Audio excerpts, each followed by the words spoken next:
Ever get super, super hurt? I certainly have. And today's post is going to be about dealing with hurt in terrible ways and in great ways. And I have some very interesting information that came across to me in an article from Slate. So interesting that I'm posting about it. Revenge is something that some students at Yale Medical School did some studying around, and they came out with some very, very interesting results. Aspects of revenge that I've never considered. So we're going to consider this today. We're going to dive in for 7 minutes or so on this topic of revenge. You know, our first instinct when we get hurt is to cause hurt to the people that hurt us. And that can be micro or that can be macro. One interesting thing about revenge that's stated in that article on Slate is that revenge causes about 95% of the world's violence. That's pretty significant. We should hone into this issue of revenge if the result of it is 95% of the world's violence. What they uncovered about revenge is that we feel pain. It activates our pain center, and that can be both physical pain or emotional pain. Once our pain center is activated, as humans, we look to relieve ourselves from that pain that we're experiencing. And many of us run towards revenge. Revenge can be direct, aggressive. You hit me, I hit you. That is often not the case in the workplace, and a lot of my content is around business.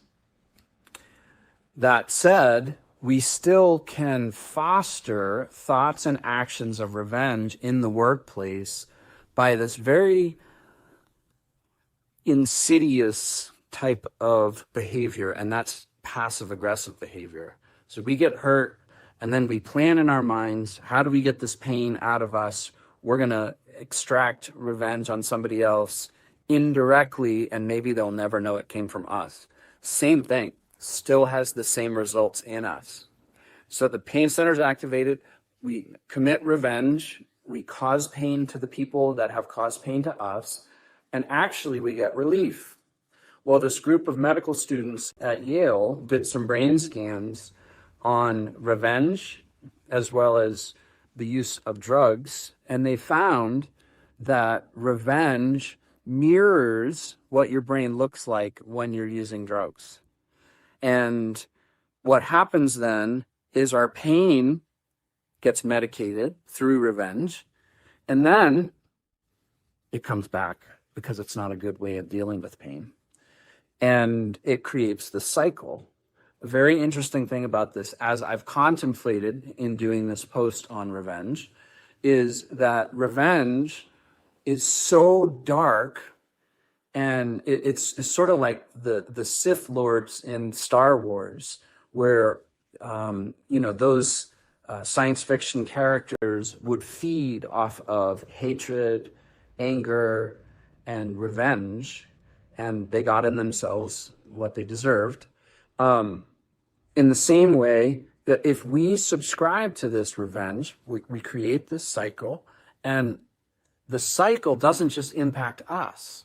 Revenge is so powerful and strong that it will often jump onto the person that we got hurt by, who's now hurt, and who is now experiencing their own pain center, and they want to throw it back. So it's just a very, very bad idea. Boundaries, very healthy. Revenge, very unhealthy. It's really interesting that these Yale students mentioned that the pharmaceutical industry and the medical community are looking for a drug that would treat people that have a propensity towards revenge. And it's actually, they're saying it's some promising information around Ozempic or its derivatives to help with this issue.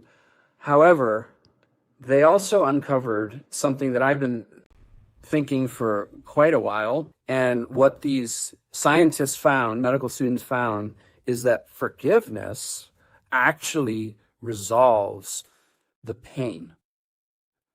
So when we exercise forgiveness, it's actually for us. It breaks the revenge cycle. And me forgiving the person that hurt me doesn't do anything for the person that hurt me. It actually sets me free. And the power of forgiveness is the way to deal with hurt when we've been victimized. So there's some really interesting data for you to think about. If you find my content helpful, interesting, even if you disagree with my content, but you find yourself thinking about my content, please like, subscribe, and if you're really daring, perhaps share. Thanks very much. Hope you're encouraged.